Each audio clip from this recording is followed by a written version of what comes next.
قرائت شاهاصر علامه باباجان غفورов تاجیکان. تاریخ قدیمترین، قدیم، عصر میانه و دوره نو. گفتار 13.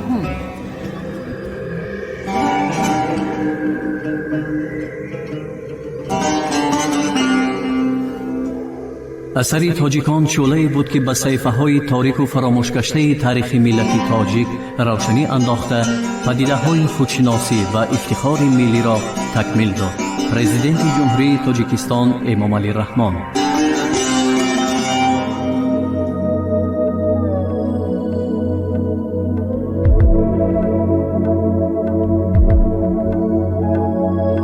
اجدادان تاجیکان در دوره ترقیات مناسبت‌های غلامداری آسیای میانه در هیئت دولت هخامنشی‌ها.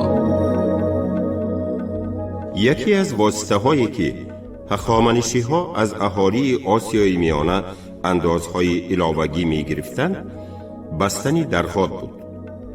اهالی از بی‌آبی به تنگ آمده مجبور می‌شد که برای گشادن درخت خراج علاوگی بدهد. گیرداد در این باره می نویسد: وقتی که آنها بی آب ماندند با عیال خود به فارس می روند. در نزد در قصر پادشاه جمع شده داد و فغان می بردارند. پادشاه احوال این محتاجان را دیده امر می کند که درگاه‌ها را گشاده آب را به سوی دشت سر دهند. همین که زمین از آب سیر شد باز درگاه‌ها را می بندند و با امر پادشاه درگاه‌های دیگر را برای دیگر محتاجان آب باز می کنند.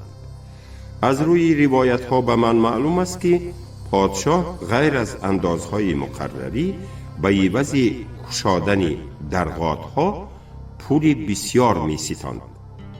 فاصله از باباجان غفورov. معین کردن این جای درگاه که از روی سخنان گیرداد در دریای اکیس واقع گردیده بوده است کار خیلی دشوار است. بر طبق عقیده اکثر محققان این درگاه در دریای تیجین هریرود است که احیانا دریای مرغاب می نامند. کوشش های باز هم عمیق‌تر معین کردن هم به نظر می رسد. ظاهراً در عهد حکمرانی هخامنشی‌ها انشاءات‌های کلان آبیاری در دستی و یا تحت نظارت مأموران هخامنشی قرار گرفته بودند. وضعیت اهالی مهنتی در دوره حکمرانی هخامنشی‌ها فوق العاده وزنین بود. قبیله و خلق‌های آزادیخواه آسیای میانه متصل به مقابل جور و ظلم پادشاهان فارس شورش می برداشتند. هنوز از نیمه دوم عصر 4 پیش از میلاد خوارزمی ها دولت مستقل خود را تأسیس می نمایند. در این وقت سکایی ها هم از تابعیت هخامنشی ها بیرون می آیند. دولت هخامنشی تظاهر روشن دولت حربی اشرافی غلامداری به شمار می رفت که طبقه های حکمران و صاحب امتیاز آن از فارس ها و قسما از میدی ها عبارت بودند. در محل ها علال خصوص در ولایت های از مرکز دوری دولت هخامنشی حاکمیت مأموران خودی یعنی آسیای میانگی خیلی قوی بود.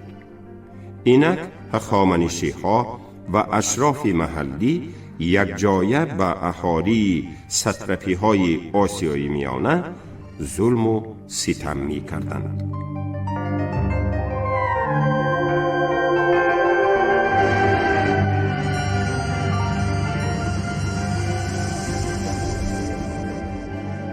ساخت اجتماعی و اقتصادی، مدنیت و دینی سوخت خوارزم و باختر در عصرهای 6-4 پیش از میلاد.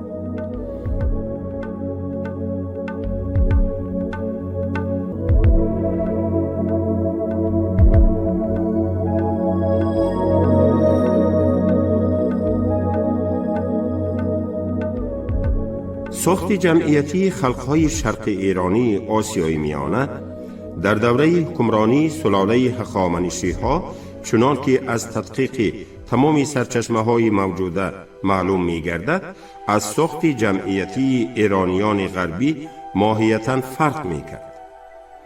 اگرچه در آسیای میانه هم مناسبت های غلامداری ترقی کرده بود، اساس خواجگی را مهنت غلامی تشکیل نمی داد.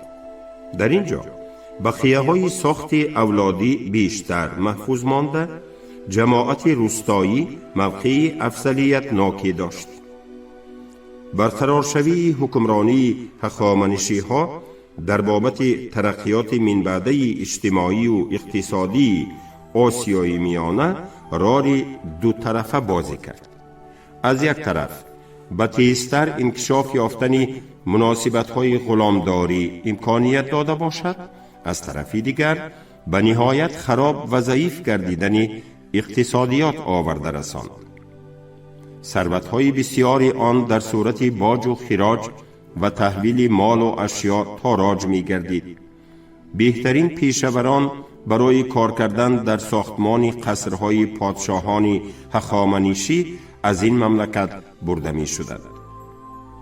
معلومات ارخئولوژی که از کافتوکاوی شهر کهنه افراسیاب سمرقند قدیمه به دست آمده اند و این چنین اخبارات مؤلفان قدیم برای توصیف نمودن وضعیت سوخت در آن دوره هرچند به طرز خیلی عمومی باشد هم امکان می دهند. در حیات سوخت مخصوصاً زراعتکاری که اکنون در آن دوره به آبیاری اساس یافته بود موقعی مهم اشغال می کرد. دایر به این جهت آخرین مرحله های دوره‌ای که مورد تحقیق ما قرار گرفته است سرچشمه های خطی شهادت می دهند. استرابان در خصوص دریای پلیتیمین زرفشان می نویسد: دریا این محل را شاداب نموده، عیناً تشنگی این مملکت را شکسته بابا جان غفوروف به سرزمین بیابان و ریگزار می براید و ریگ آن را فرو می کشد. احتمال می رود که در اینجا برودخانه های سیرشماری سغدیان آب داده سپس به طرف بیابان جاری گردیدن زرفشان در نظر داشته شده است. در قطار مسکن‌های روستایی که ساکنان آنها به زراعتکاری و چاره‌داری مشغول بودند، مسکن‌های شهری هم به وجود می آیند. کلانترین آنها شهری بود که یونانی‌ها آن را مرکند و مردمی محلی سمرکند سمرقند حاضره می نامیدند. این شهر تا وقت استیلای مقدونی‌ها از دو قسمت، یعنی از ارکی با خندق و دیوار احاطه شده و خود شهر که بیشتر از 12.5 کیلومتر طول داشت عبارت بود. شهر از کدام یک نهر آب می خورده است. در اینجا ظاهراً نهرچه سیاهاب در نظر داشته شده است. موافق مدرک های علم باستانشناسی سمرقند قدیم یا خود مرکزی آن در جای خرابه های شهر افراسیاب واقع گردیده بود. در جریان تدقیق این شهر نشانه های مسکن عصرهای 6-4 پیش از میلاد که در قسمت شمال و غرب افراسیاب وجود داشته تقریباً 50-70 گکتر را اشغال می کرده است پیدا کرده شد. اگر تمام افراسیاب را عمران و آباد حساب کنیم پس مساحت آن تخمیناً به 200 گکتر می رسد. از روی بعضی مدرک ها در قسمت جنوب مسکن اولین بیرون از حدود افراسیاب واقع گردیده بود. قلعه شهر قدیم ممکن است در جای قلعه عصر میانگی واقع گردیده باشد. به طول 12.5 کیلومتر کشیده شدن دیوار شهر که در بالا ذکر گردید معمای سربسته را به میان می آورد. درازی دیواری کنار افراسیاب قریب 5 کیلومتر است، اما در سرچشمه ها دیواری 2.5 برابر از آن درازتر یادآوری می شود. این تفریقه شاید از آن جهت سرزده باشد که شهر قدیم می توانست نه فقط در حدود افراسیاب بلکه بیرون از آن هم مساحت بزرگتری را اشغال نماید. هنگام حفریات افراسیاب در طبقه های به همان زمان تعلق داشته بقیه امارت های شهر از خشت خام و گیل، ظرف های گرده با چرخ و دست ساخته شده، دیگ و دیگچه های درست ساخت، همچنین بیلچه آهنی، داستی آهنین، آینه برنجی و غیره که درباره بعضی اسباب و آلات و اشیای آن وقت تصورات پیدا می کنند یافت شدند. مهر سنگی با تصویر پادشاه و یا خدایان کمان در دست نیز به همان دوره منسوب است.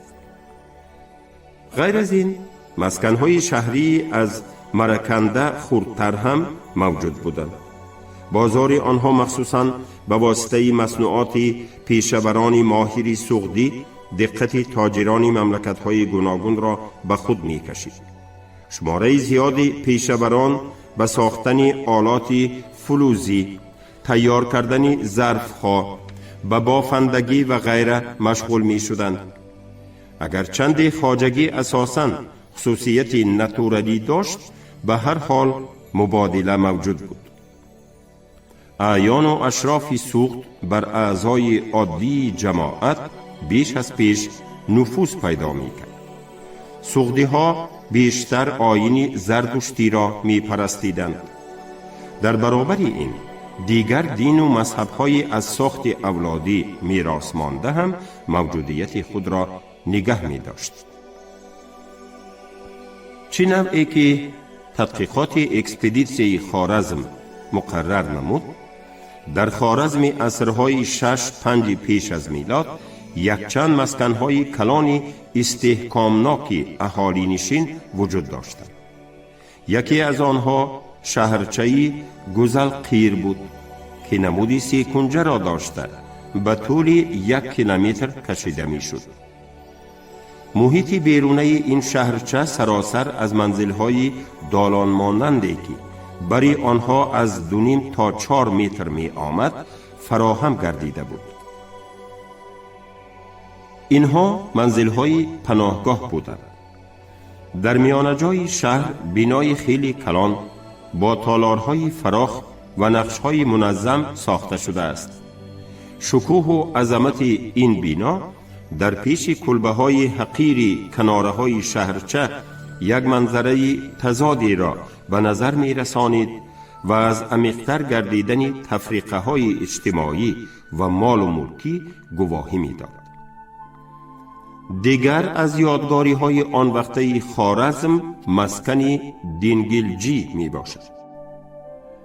در اینجا حولی 3 منزله بیرون شهری که ظاهراً اقامتگاه شخصی ثروتمند از اشراف محلی بوده است با تمام جزئیاتش آموخته شد. شهرچه کلالگر با تالارهای ستوندار خود با آخر دوره‌ای که مورد تحقیق ما قرار گرفته است تعلق دارد. مرغیان با صحراهای حاصلخیز خود شهرت پیدا کرده بود. موافق گفته های استرابان، زمین مرغیان تاکهای خوبی می رویانند. نقل می کنند که در اینجا اکثر وقت چنان تنه های تاک دوچار می آید که تنها در آغوش 2 کس جای می گیرد و درازی هر یک سری انگور به 2 آلچین می رسید. در اینجا خیلی بر وقت هنوز در دوره پیش از هخامنشی مسکنهای بزرگ شهری پیدا شده. یکی از کلانترین آنها در جای غیور قلعه شهر قدیمه مرو واقع گردیده بود. قلعه در بالای صوفه خشتی خیلی بلند ساخته شده است. از افتش اینجا قرارگاه حاکم ولایت بوده است. آنچه آید به یازتیپه باشد وی اهمیت پیشتری خود را گم می کند. شهرچه یلکین تیپه که تحقیق آن موجودیت سیستم انشاءات و استحکامات حربی را نشان داد، در شمال پارت موقعی مهمی داشت. از روی مشاهده های ارخئولوژی هنوز در همان وقتها در باهای مرو کانال های کلان آبیاری کننده که یکی از آنها اهالی غیور قلعه و صحراهای اطراف آن را از آب تأمین می کرد وجود داشتند. آرخئولوگ ها در جای خرابه های این شهر بسیار چیزهای سفاری، مجسمه ها و دیگر مصنوعات از جمله پیکان های اسکیفی از برنجی ساخته شده را دریافت نمودند. در باختر زراعتکاری مشغولیت اساسی اهالی حساب می شد. کوینت کورتسی می نویسد: طبیعت باختر گوناگون است. در آنجا تاکهای انگور حاصلی پربار و شیرین می دهد. آبی فراوان زمینی تفسان را شاداب می کند. در زمینهای نهایت حاصل خیز غله کاریده، باقی مانده آن به چراگاهی گاو و گوسفندان تبدیل داده شده است، ولی قسم زیادی زمین دشتی بی ثمر می باشد. پلینی درباره در باختر پرورش کرده شدن رستنی های غله دانه‌ای که هر یک دانه آن از جهت حجم با خوشه های مقرری برابر است خبر می دهد. زراعت هم للمی و هم آبی بود.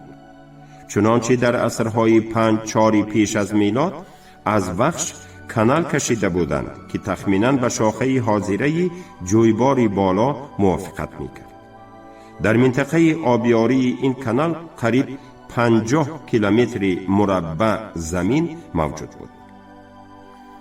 حفریات بلخ نشان داد که قدیمترین طبقه های آن به آخر نیمه اول هزاره یکی پیش از میلاد تعلق دارند. دیاکنف در وقت کافت و کاوی خرابه های قلعه میر در پایاناب دریای کافرنیهان ریان قبادیان ریسپوبلیکای تاجیکستان دایر به مدنیت باختر شمالی متریال های جالب دقت به دست آورد. در اینجا یعنی در اساسگاه مسکنی که تا ریولوسیا وجود داشت، آن وقتها اینجا محل توقف بیک های قبادیان بود، یک سلسله اقامتگاه های خیلی ویران گردیده دوره قدیمی باختری پیدا کرده. از آن 8 خانه کمبری از خشت مربع بنا یافته گشاده شد. دیواری بیرونی خانه ها نظر به دیگر دیوارها قفس تر بود. در اینجا بسیار ظرف هایی که به ظرف های سمرقند و مرو قدیمه مانندی داشتند، اینچنین پیکان های برنجی مربوط به عصرهای 7-5 پیش از میلاد و مصنوعات آهنی از قبیل سوزن، کرد و غیره یافت شدند. از روی کشفیات آرخئولوژی معلوم می شود که باشندگان این دهه به کسب و پیشه کلالی، بافندگی، آهنالات سازی و برنجی گدازی، اینچنین به کارهای خواجگی قشلاق، زراعتکاری آبی و چارواداری مشغول بودند. دیگر از مسکنهای عصرهای 5-4 پیش از میلاد مسکنی بلدای تپه است که در وادی وخش نزدیکی شهر قرغان تپه کافته یافتند. از روی چیزهایی که به ترکیب به اصطلاح دفینه عمودریا داخل می شوند، یعنی از روی مجمع مقدار زیادی اشیای زرگری اساساً از سیم و زر ساخته شده، همگی 180 عدد، اولها زیادتر بوده است و نیز پولهای طلا و نقره درباره درجه ترقیات پیشه صنعتوری در باختر فکر و ملاحظه راندن ممکن است. همه این طلاوار را در سال 1877 تاجران بخارایی از باشندگان یکی از محلهای ریان قبادیان خریده به هندوستان بردند که بعدها این بازیافتها به دست آلمان افتاد. اصلی تاریخی به وجود آورده شدن این مجمع اشیای زرگری هنوز معلوم نیست. استعدادی صنعتکاری باختریان قدیم، هنری زرگری حیرت افزای آنها در بسیار اشیای دفینه عمودریا به طوری برجسته مجسم گردیده است.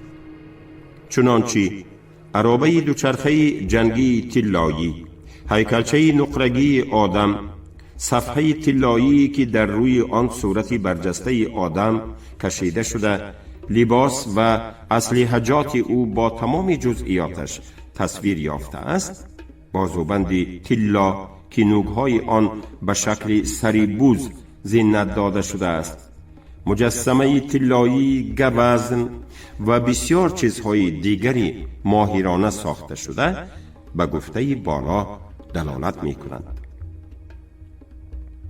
کانینگن چنین می پنداشت که این خزینه خصوصی کدام یک خانواده اشراف باختری است. گیرشمن فرضیه پیشنهاد که دفینه امودریا یک قسم خزینه معبد مشهوری در باختر بوده اناهیتا است که احتمال در وقت حمله قشون اسکندر مقدونی و یا سلجوقی یک خراب گردیده باشد.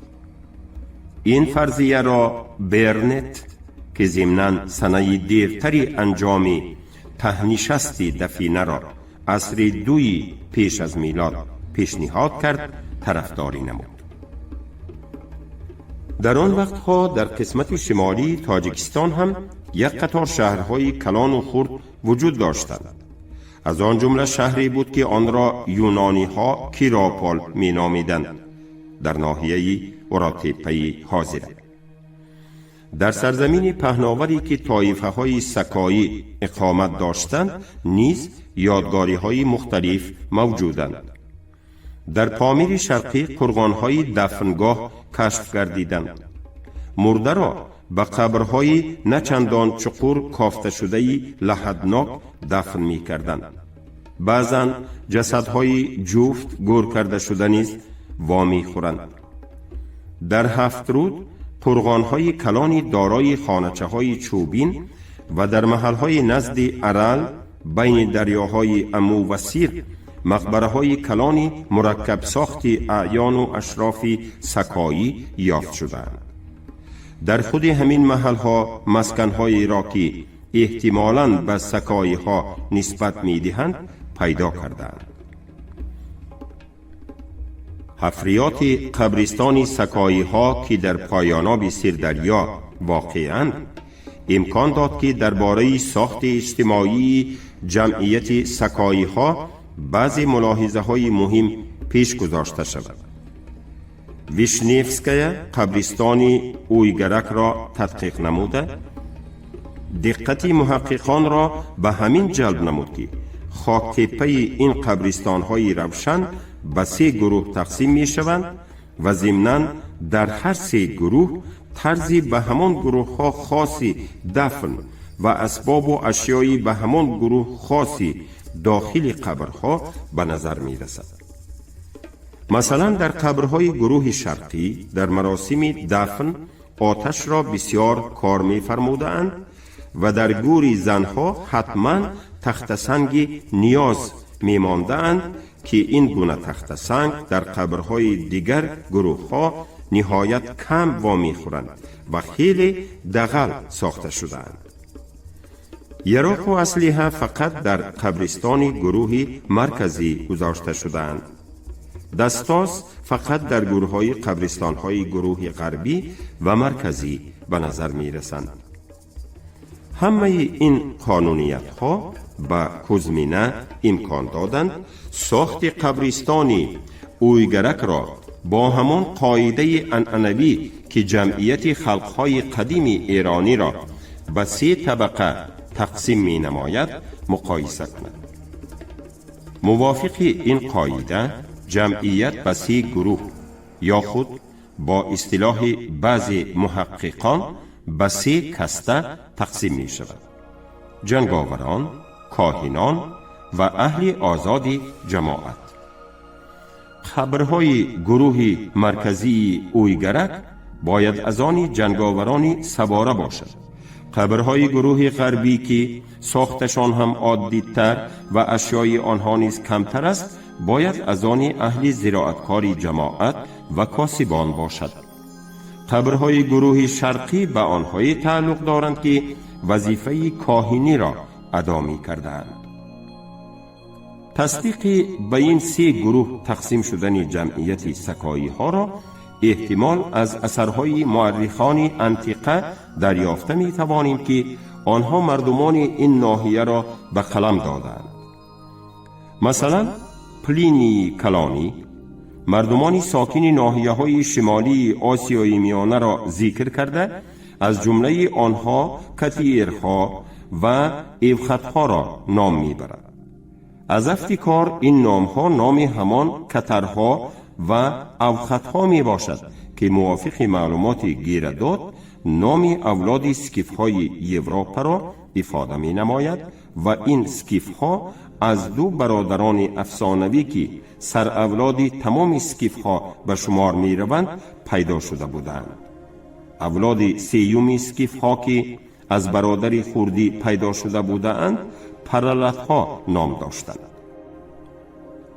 هم اتیمولوژی این نام ها و هم آن اتریبوت هایی که روایت سکیف ها به نمایندگان آن اولادها و به اساسگزاران آن اولادها نسبت می دهند، به محققان امکان دادند که روایتی به اولادها تقسیم شدن سکیف ها را تصدیق تقسیمات اجتماعی، تقسیمات طبقوی شمارند که به قاعده های عنعنوی مذکور تقسیمات جمعیتی خلق های قدیم ایرانی موافقت دارد.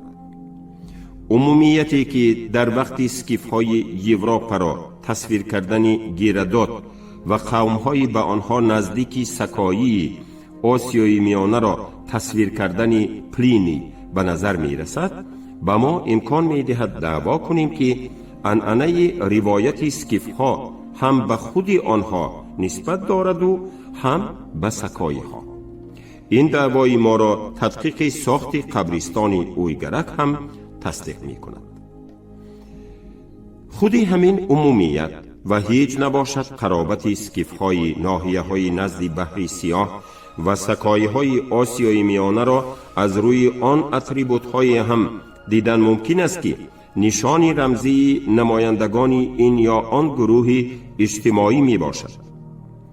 به قول گیرداد این نشانه های رمزی تبرزین نشانی جنگاوران، یوغ و آماچ نشانی اهل زراعت و جام نشانی کاهنان است.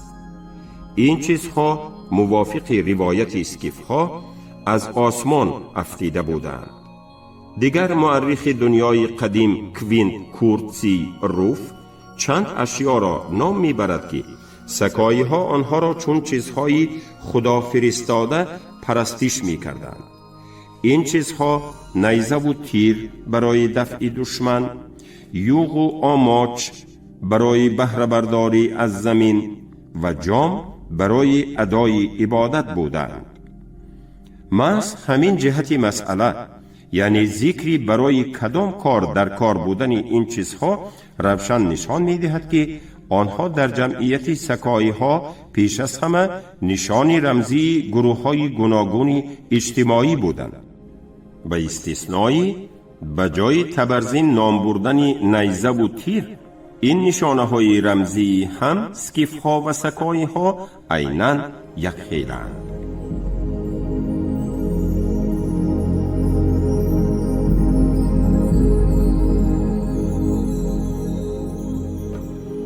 شما گفتاری 13 را از کتاب علامه باباجان غفورов تاجیکان در قرائت عبدالرشید خوجمقولov شنیدید. کارگردان شیرعلی نفضلی.